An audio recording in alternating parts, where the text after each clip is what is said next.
What's up? Mr. Oliveras here. Today we're gonna learn how to solve quadratic equation by completing the square.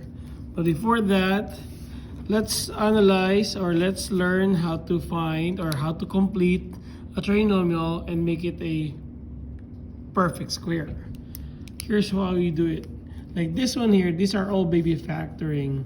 When you say baby factoring, that's equal to 1 and equal to 1. You always look at the middle term, which is like 16 and negative 10. The formula is b, which is the second term is b. b here is 16, b here is negative 10. b divide by 2 and square it.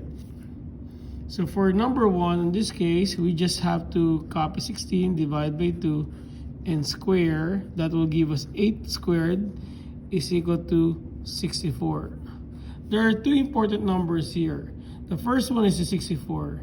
You're going to write 64 over there. Okay, so that completes our trinomial to be a perfect square. Okay, but y squared plus 16y plus 64 can be factored.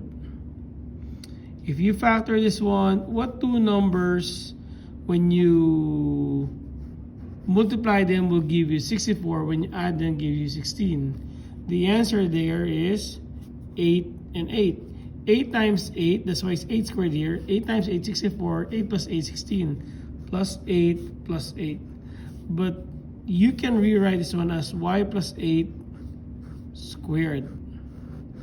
And that's the answer, and this 64. So you complete the square with adding 64 and you factor it with y plus 8 squared. This will be essential when we start solving quadratic equation by completing the square. Let's do it one more time. R squared minus 10a plus blank. Again, the formula is here. b over 2 squared. Negative 10 over 2 squared. Negative 5 squared. Make sure you include the parentheses if you plug in the calculator, and this will give you 25. This is 25. I forgot to tell you a while ago that the technique is whatever this number here, this is the key number that goes to the factors. Okay, that's a shortcut. So in this case here, the number before you square is the number goes here. For number 2, the number before you square is negative 5. And see, let's use it. Okay, so R, what two numbers when you multiply them gives you 25, but when you add them gives you a negative 10? The answer there is negative 5 and negative 5. Or it's better to rewrite it as R minus 5 squared. And this is what I'm looking for. Okay, so that's how we find the value or fill in the value of the third term in order for us to complete the square. But by solving to complete the square, here we go. It again is a baby factoring, x squared plus 20x minus 21.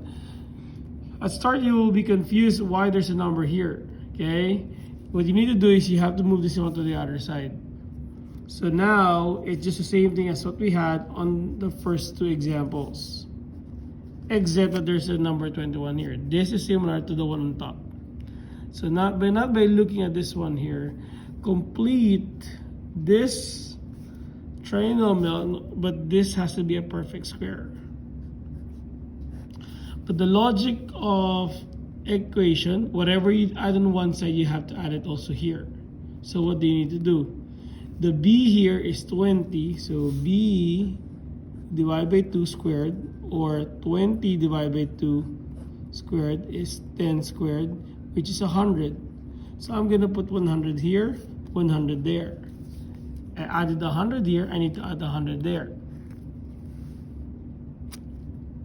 Now, doing the factoring, we know that two numbers, when you multiply them, gives you 100.